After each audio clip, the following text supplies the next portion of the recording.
Pedro Lucas é um menino muito ativo e inteligente, temente a Deus. Está sempre presente na igreja com o restante de sua família, participando dos cultos e demais atividades.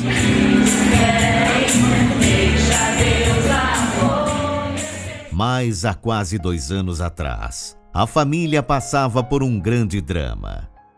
Camboriú, Santa Catarina, 20 de dezembro de 2011. A gente tinha saído de férias, né, dia 20 de dezembro de 2011. Então a gente foi lá para Santa Catarina. Em férias, a família vivia momentos de descontração, quando algo chamou a atenção dos pais de Pedro. Ele estava na piscina junto com a Júlia brincando. E quando eu olhei assim para ele, ele estava com a boca um pouco torta. Aí eu olhei, quando ele veio, realmente foi falar algumas palavras. E algumas palavras que ele falava, a gente percebia que estava um desvio facial. A família decidiu procurar ajuda médica. A gente levou para o hospital, a gente chegou em Camboriú, esse hospital em Camboriú. Chegamos lá no início da noite. E aí o Reinaldo falou com o pediatra, examinou tudo ele, avaliou ele e falou assim que era uma paralisia facial. Que era para dar um remedinho para ele, que depois de 2, 3 dias ele já estava bom, entendeu? Bom, no dia seguinte a gente retomou nossas atividades, né, normais, né. A gente foi brincar um pouco, a gente foi na praia e a gente percebeu assim, só que ele estava meio moadão, assim, né, mas nada de anormal, né. Os pais de Pedro notaram novamente que o filho tinha dificuldade de realizar tarefas simples, como vestir-se. Aí depois que ele tomou banho, ele foi se vestir, né. Quando ele foi pôr a roupa dele, a gente percebeu que o lado esquerdo assim, do corpo dele não tinha forças, né. Então naquele momento assim, a gente sabia que algo mais grave estava acontecendo com ele, né. Naquele momento a gente dobrou o joelho ali, nós oramos a Deus, entregamos a vida do Pedro nas mãos de Deus, né, mas a gente teve que retornar novamente. Após retornar ao hospital e passar por exames mais detalhados, os pais de Pedro receberam uma notícia chocante. Fez a tomografia, né, aguardamos ali o resultado dos exames, né. O resultado daquela tomografia deu que ele estava com uma lesão no cérebro. Então, a gente foi, conversou com o médico, o Reinaldo conversou com a médica, falou assim que o caso dele era um caso assim, que ele deveria ficar internado ali na UTI, né? Porque o médico não sabia o que estava acontecendo com ele, não sabia que tipo de lesão que era, né? Se era um tumor, o que estava acontecendo com ele, né? Só que a gente estava a 800 km de casa, estava muito longe. E a gente não tinha parente, a gente estava praticamente ali naquele hospital com a roupa do corpo. Então, a gente tomou a decisão de voltar. A família decidiu retornar para Paulínia, estado de São Paulo, onde poderiam conseguir um melhor atendimento. É uma viagem arriscada diante do quadro de saúde de Pedro Lucas. E a gente pensou em voltar de avião, tal, fomos seguir alguns conselhos médicos. E ela falou, olha, não dá para você voltar de avião, porque o risco, né, de você subir com ele no avião e aumentar a pressão intracraniana dele era muito grande. Então ela falou, de avião nem pensar em voltar com essa criança assim nesse estado, né. Eu decidi voltar com ele de carro mesmo. Saímos de lá por volta de meia-noite, 11 horas, meia-noite, a gente chegou aqui no centro médico. No outro dia era 9 horas da manhã, a gente estava dando entrada aqui no centro médico. Então a gente chegou ali naquele centro médico e quando foi no final da tarde, lá por volta de umas 4 horas, né, que uma equipe médica chamou a gente, né, que eles falaram, o caso do Pedro assim, é um caso bem raro, né, mas ele teve um AVC isquêmico, né. Então aquele AVC que entope a veia do cérebro e aquela parte onde é afetada não tem mais oxigenação, ou seja, né, aquela parte do cérebro acaba morrendo. E essa lesão, segundo o médico, foi tamanho de um limão, né, que deu esse primeiro AVC. Então o médico falou que não era uma situação de cirurgia, mas assim, a gente agradeceu a Deus, porque poderia ter sido algo pior, né. Aí o médico falou pra gente, falou assim, olha, ele vai ficar internado agora, ele precisa investigar o que causou esse AVC nele. Então ali ele ficou por 8 dias internado. Com a ajuda de Deus e recebendo o tratamento adequado, Pedro Lucas recupera-se plenamente do AVC isquêmico. O período de recuperação do Pedro, depois desse AVC, graças aos irmãos que oraram, graças à bênção de Deus, foi um período assim muito rápido. Então ele se recuperou com muita facilidade. Em poucos dias ele já estava recuperando o movimento das mãos. Ele foi fazer fisioterapia, fez fono e depois de 3, 4 meses ele já estava recuperado, né? Quando foi no mês de maio, eu levei ele na neuro, a neuro falou, não, o Pedro está 100%. Então é 99% de chance que nunca mais ele vai ter mais nada. Mas num domingo, 23 de setembro de 2012, Pedro Lucas volta a passar mal. Pedro começou a chorar, né, que estava com a cabeça doendo. Porque estava a cabeça doendo muito. Ele reclamava muito, que a dor de cabeça estava muito grande, né? A gente perguntava, Pedro, a dor de cabeça de 1 a 10, quanto está doendo? Ele falou, pai, tá 10, tá 12, tá acima do que eu aguento, né? E ali eu já fiquei assim muito preocupada, né? Já comecei a ficar desesperada mesmo, né? Porque poderia ser algo mais grave que tivesse acontecendo com ele, né? Ele começou a reclamar com o Rinaldo que já não conseguia mais enxergar. Então eu saí do quarto, né? Aí eu voltei, na hora que ele me viu novamente, ele falou, pai, eu não tô vendo mais o seu braço direito, né? Aí eu falei, Pedro, nem brinca comigo, eu não gosto dessas brincadeiras, né? Ele falou, pai, é sério, pai, eu não tô vendo mais seu braço do lado direito, né? E aí naquele momento, a hora que a gente percebeu assim, a gravidade da situação mesmo. Então pegamos ele naquele dia, naquela noite lá, né? Rapidamente pegamos todos os exames que tinha e colocamos ele no carro e fomos levar ele ali, né? O caminho até o hospital era de aproximadamente 20 minutos. Só que no trajeto ali, né, na metade do caminho, a gente percebeu assim que ele estava bem ruim mesmo, ele vomitava demais e só gritava com a cabeça doendo.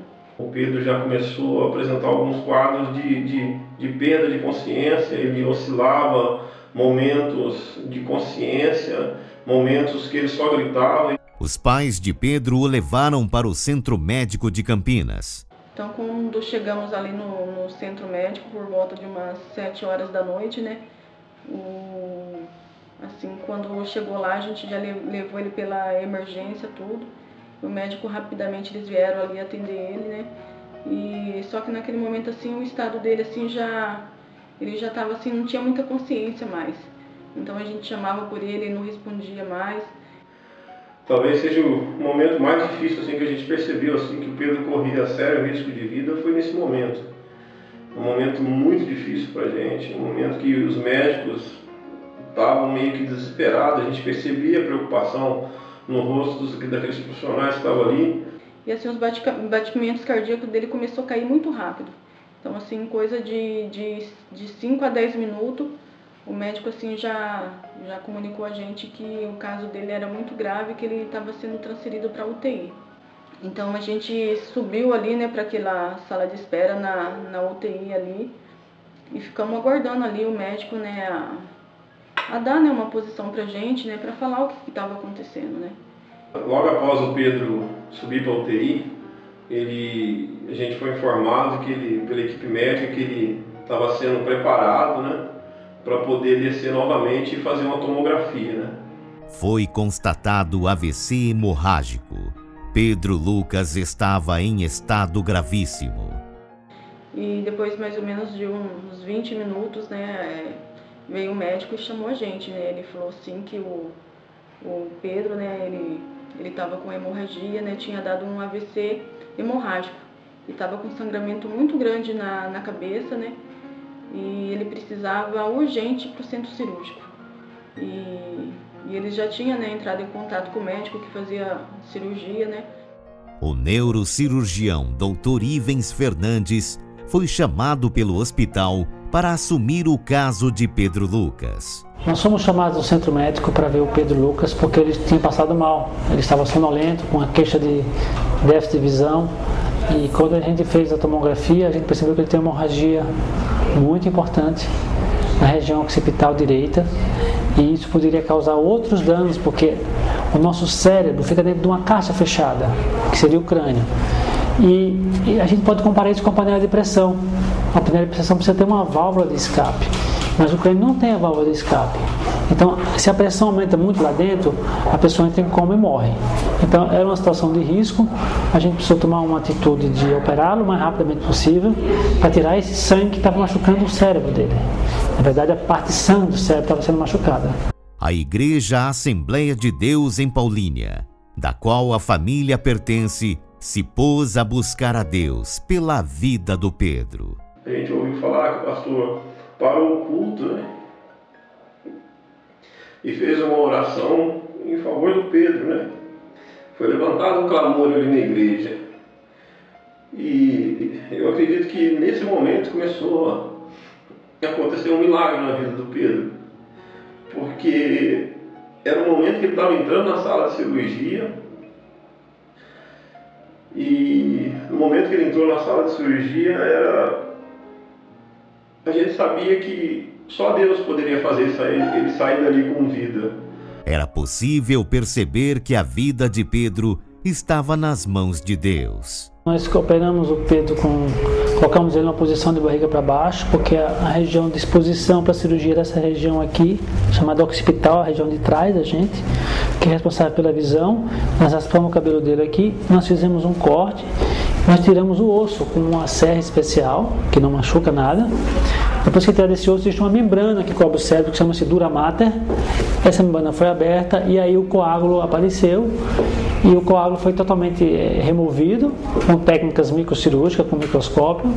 E depois a gente coagulou as bordas, que ainda sangravam um pouco, do cérebro, do lugar que sangrou. Com isso a gente conseguiu fazer o que se diz, chama-se hemostasia, quer dizer, o controle da hemorragia. O cérebro voltou a pulsar de uma maneira natural. Então a gente percebeu que provavelmente não ia ter mais nenhum problema. É uma cirurgia que a gente precisa ter um conhecimento anatômico, técnico para poder realizar, e nós obtivemos sucesso com o procedimento logo após.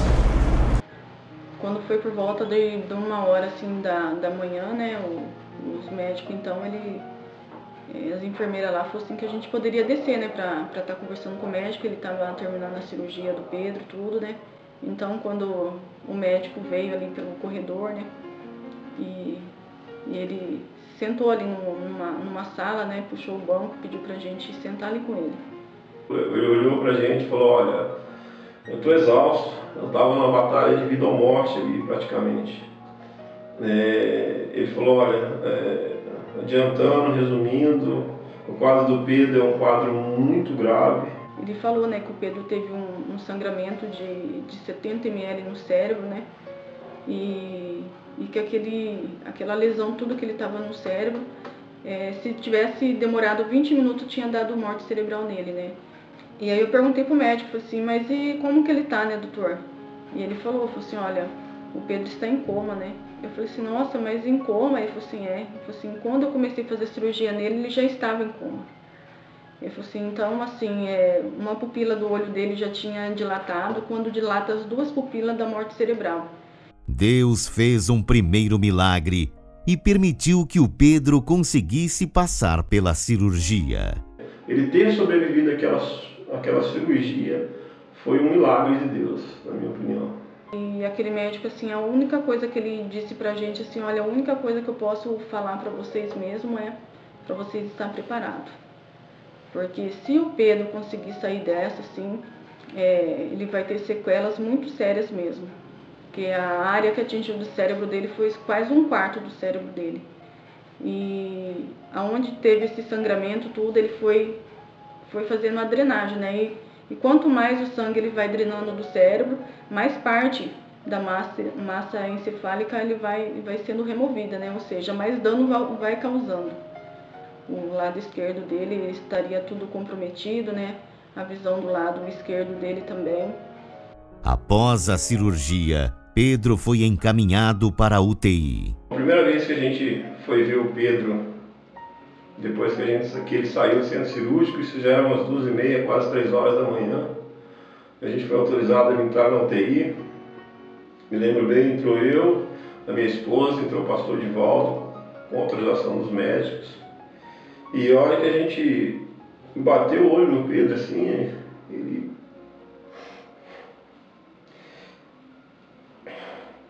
Era uma das piores visões que um pai poderia ter do filho.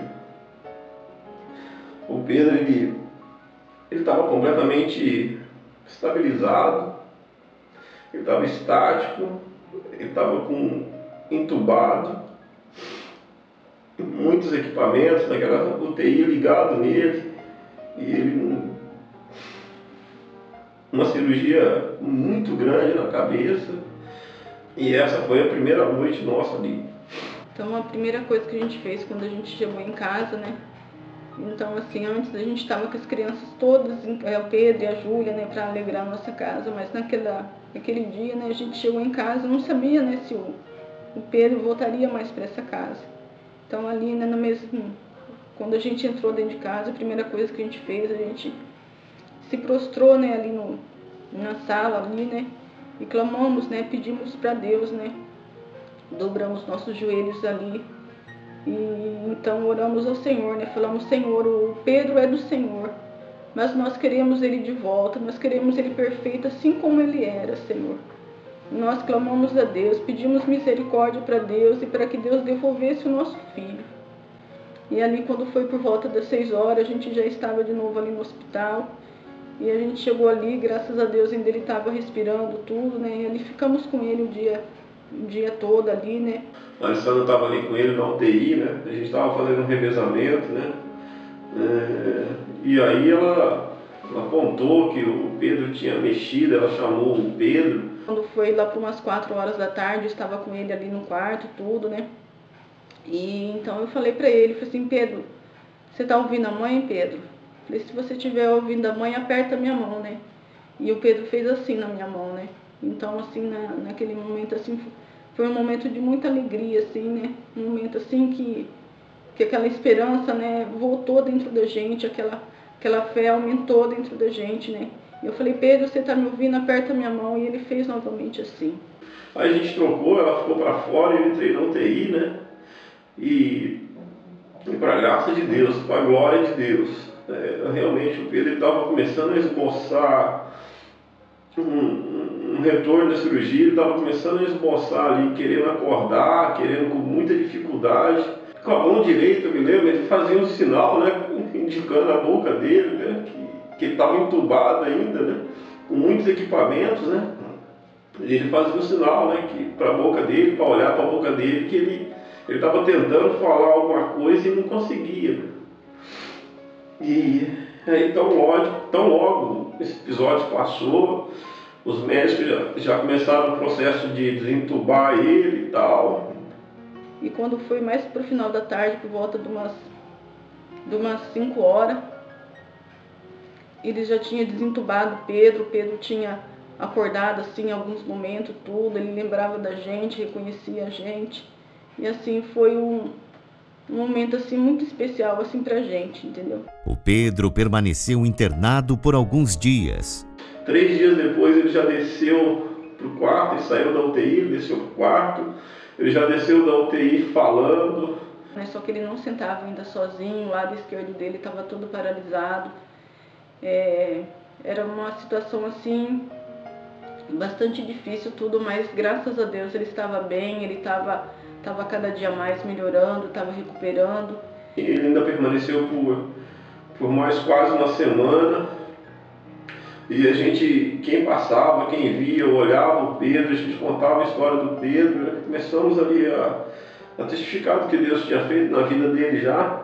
O pessoal se maravilhava, porque uma criança tinha tido um AVC tão grande, um AVC tão forte igual ele teve, e está se recuperando bem igual ele estava. E assim, depois de 10 dias assim, de internação, né, o Pedro veio para casa. Ele veio para casa, ainda ele estava de cadeira de rodas, né, porque ele não andava, né. Mas graças a Deus, né, ele estava já bem melhor, estava se recuperando. A cada dia, Pedro vem se restabelecendo. Mas depois de 30 dias que ele estava já em casa, né, ele já voltou para o colégio, já voltou fazendo prova na escola, tirando nota super boa, 8, 9, 10. Assim, foi uma benção, graças a Deus, né? E fazendo fisioterapia. Iniciou um processo de tratamento que aí os médicos em função disso tudo que tinha acontecido, até pela biópsia que havia feito no cérebro dele no momento do AVC, os médicos começaram a ter um rumo nas investigações, né? E assim, aí foi descoberto, né, então o que aconteceu com ele, né, a doença, né, que é uma doença autoimune, onde o próprio organismo dele ataca as células que é boa. Então, assim, ele faz o tratamento lá em São Paulo, né, no Hospital de Doenças Raras. Até hoje, assim, no Brasil aqui não tem nenhum caso assim igual dele, né, tem casos no Canadá, né, mas graças a Deus o tratamento está dando super certo, né, onde tinham outros pontos de inflamação na cabeça dele que poderiam dar novos AVCs. Hoje, graças a Deus, não tem mais nada. A cada 3 meses a gente faz uma ressonância. E graças a Deus o Pedro está praticamente já 100%, ele enxerga da vista esquerda, está com o lado esquerdo dele já completamente já recuperado. E está uma benção, graças a Deus. O pastor Edivaldo Bueno acompanhou de perto todo o drama da família. Há um ano atrás, o Pedro estava entre a vida e a morte. E ali naquele hospital, o Senhor Deus o visitou. Nós sabemos que Deus tem o poder de curar sem intervenção médica, sem a ação do homem. A gente vê isso acontecer. Mas, outras vezes, Deus opera usando a medicina. E foi o que aconteceu. Mas no caso do Pedro, era impossível praticamente que a medicina trouxesse uma solução completa e total para a situação dele. Era um quadro praticamente perdido para a medicina. E nós sabemos disso. Mas Deus interveio. Deus agiu. Deus operou. Não importa como Deus faz. O glorioso é que Ele faz. Não importa se Ele usa a mão dos médicos ou não, mas por trás de tudo está a ação sobrenatural de Deus. Então nós só podemos glorificar a Deus juntamente com o Reinaldo, a Elisandra, a Júlia, o Pedro, porque nada melhor do que ser agradecido. Quando recebemos uma bênção de Deus, nós devemos agradecer e celebrar a Ele pelas bênçãos recebidas. E essa gratidão não é apenas de um momento, no momento seguinte à bênção, mas essa gratidão deve ser por toda a vida. Durante todo o tempo que o Reinaldo, a Elisandra, o Pedro e a Júlia viverem sobre a face desta terra, eu tenho certeza que eles vão ser sempre agradecidos pelas maravilhas que Deus efetuou na vida do Pedro. E, sem dúvida, Deus continuará fazendo maravilhas, porque todos os que creem e esperam nele experimentarão das maravilhas do Senhor. A Bíblia diz, no Salmo 126, versículo 3, grandes coisas fez o Senhor por nós, e por isso estamos alegres. Então, nós estamos alegres e felizes pelas bênçãos e pelas grandes coisas que Ele tem feito na vida desta família, na vida do Pedro, e em extensão na vida da igreja. Porque toda a igreja orou, toda a igreja participou, e Deus fez um milagre. Então que Deus abençoe e que o Pedro possa viver sempre a sua vida para glorificar a Deus. Para a honra e glória de Deus, Pedro hoje está saudável e feliz, junto com sua família.